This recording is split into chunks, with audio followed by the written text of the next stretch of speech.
Today I want to balance the flexors, front of the body, and the extensors. So I'm going to alternate movements using a rope, and I have the bench here at 45 degrees. So I'm going to lie back on the bench. I have my feet up on a chair in front, so my low back is nice and supported. So I'm going to start with a little bit of an inner range of using the abdominals. I'm just holding on here. Shoulders are stable. I'm going to let the head fall on the chest so it's supported to the upper thoracic. I'm not using my neck to hold it up. Then right from here, lengthening the belly, and then I'm going to squeeze.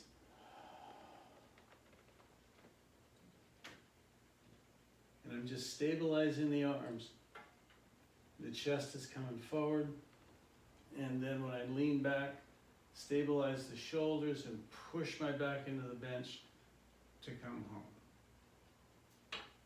So that's an inner range. Now what I can do is I can keep taking the arms up higher and higher, so I have to lengthen the rib cage to do that. So I'll do one more here. So I'm going to engage the shoulders to stabilize them. Drop the head, then lean on the upper thoracic. So it's the belly pulling down, and then push my back to come home. So there I'm using my flexors, and now what I'm going to do is I'm going to balance that by, I'll start with opening the elbows. Now I'm twisting with my fingers. I'm going to now straighten my legs against the chair, so I'm going to push with my feet as if I'm doing a pull-up. And I'm thinking about sliding up the bench so my neck lengthens, and I pull the elbows apart. So my back begins to arch off the bench slightly. And I'm leaning on the back of the shoulders, thinking about pulling myself up. And then I'll do it in front here. So as you can see, when I press the feet, my neck lengthens, and I'm pulling up using the back.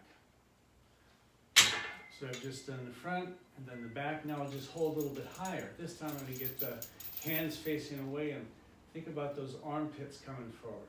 So I drop the head on the chest.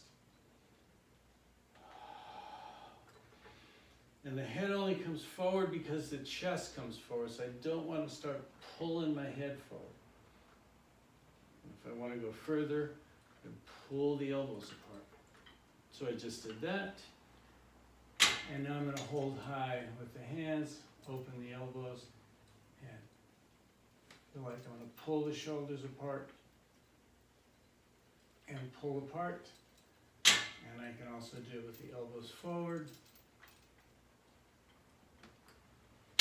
And then I'll go even higher. So I'm just lengthening the spine every time. So I hook in, drop the head. Now it's getting harder. But there's more stretch in the front of my body, so the muscles contract harder.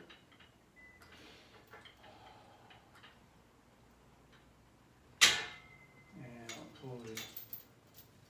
hold higher, pull the arms apart.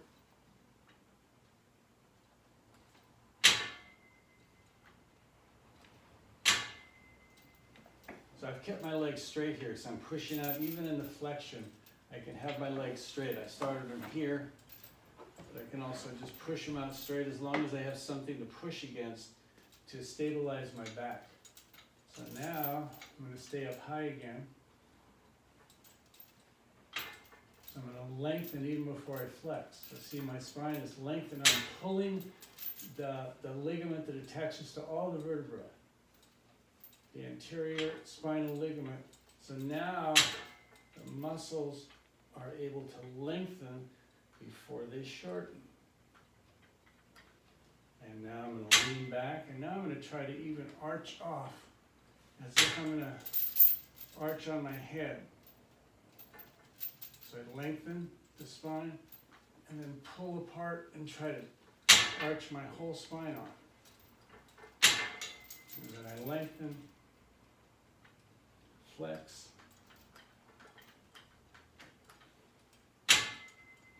and I lengthen and arch. So you don't have to do too many repetitions. The important thing is to do a few with flexion, do a few with extension, and they just keep balancing out. As I flex, the back lengthens. As I arch the back, the front of the body lengthens. And it gives you great posture afterwards.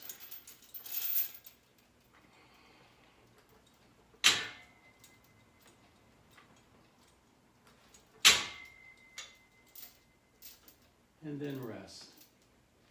And feel the length of the spine against the bench.